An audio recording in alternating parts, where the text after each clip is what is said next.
So I'm not a ghosty type of person. Like there's a lot of people out there that I think are looking for a ghost in their life. Like they are a person that's always trying to find a ghost, or they're always having these moments they think are a ghost. Yeah. And and and I don't see myself as one of those people. In fact, at times I can be annoyed by people like that.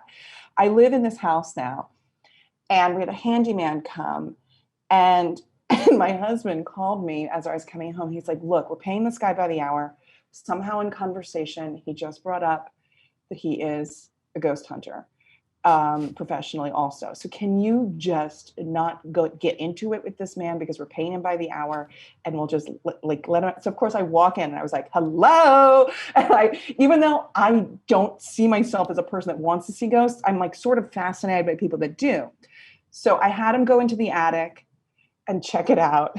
So now we have to pay him longer. And he wasn't fixing anything at this point. And he came back and he was like, yeah, no ghosts. And I was like, yeah, typical for me. Like, so there's like, it's just like, and almost it's disappointing in effect when there isn't a ghost. But I was somewhat annoyed that my life has been fairly ghost free even now, except for this one time. So when I was in college, we all named our houses. It's sort of this obnoxious thing that we were doing at the time. And it was like every house was named like El Rancho Relaxo or whatever. We had like funny names for the houses. And my friend's house, he named it the dodecahedron. I think somehow the house was 10-sided, which seems like a very strange design. But we used to go there all the time. And so I went there one day, and we went down to the basement, and it was my friend Seth and these two other guys were there, and myself. So there were four of us total. And the basement was structured in a way that you go down. We were at the foot of the stairs, and the stairs, going up, you could see this doorway, which we forgot to close the door going up to the first floor. So we're in a circle and we're smoking weed, and we're all standing there. Oh God, I'm getting creeped out. And we're standing there, and a few minutes into this going on, I say, hey, wasn't somebody else here? Wasn't there another person here? And then I looked up at the top of the stairs, and I saw a boy in like a red hooded sweatshirt run out. And I said, so as I said, wasn't there somebody else here? And I look up and I see that. And as I see that, my friend Seth said, yeah, the boy in the red sweatshirt. And I was like, yeah. And the other two guys were like, what are you two talking about? Why would we have a boy hanging out with a small boy hanging out with a smoking pot? And I was like a little boy, like 10 years old, brown hair. And like, we saw the exact same thing. So my friend Seth and I, it got like weird between us because we had this strange experience and these two guys didn't see it. And then I kind of stopped going over there for a little while.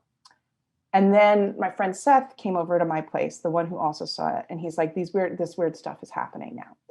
And I was like, well, what do you mean? And he goes, there was this sink in the house on the second floor, and they called it random sink because it was literally like a sink, these like old college houses that are rented all the time. It was like a random sink kind of in the hallway that didn't have, probably was left over from some remodel. And they would always just brush their teeth on it. But the random sink would go on like in the middle of the night while everybody was sleeping.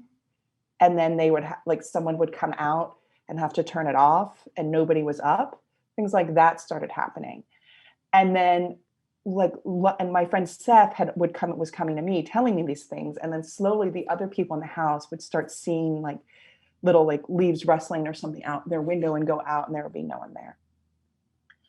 So I think as I graduated and I moved to New York and I started doing stand-up, and it's a lot of things that we've talked about, I became more of a like tough meat and potatoes person. Like you have to have a gruff exterior. And I definitely like didn't talk about this. And I moved even further away from like a ghosty spiritual person into a like very crass person that was like very direct and everything. And I didn't really talk about this. And my friend Seth and I didn't see each other for a little while just because we lived in different places. So I meet my boyfriend who becomes my fiance, and I tell him this story about how I'm being completely terrified of this situation and how it's the only ghost I've ever seen. And he goes, and this is, I went to college in Ithaca, New York.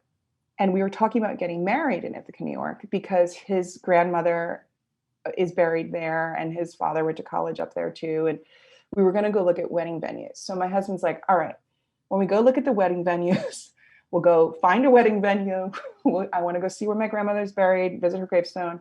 I want to see that house where you saw the ghost, and then we'll come back. We'll make like that was the agenda. Like find a wedding venue, go to a gravesite, and go to the house.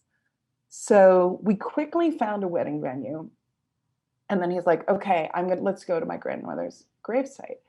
And he drives me basically to that house, the dodecahedron house. And I was like, "What do you mean this is your grandmother's gravesite?" And he's like, I go, "This is my friend Seth's house that all of that happened." And he's like, "No, right there on the property, there's like an old graveyard." And so that house, if you go like further up, like right, not maybe like right on the other border of the property, it was like almost attached to a very, very small gravesite where there was very few gravestones, including my husband's grandmother. And he's like, "This is where you saw the ghost, like right by right by all of these dead bodies, and you didn't know that there were dead bodies right here." And I was like, "No." And he's like, "I'm so sorry to tell you this, but I am pretty sure that you did see a ghost. Like you can't be a person that doesn't see a ghost." You did. And yeah, that's how it ends. Damn. Not the funniest, just the creepiest.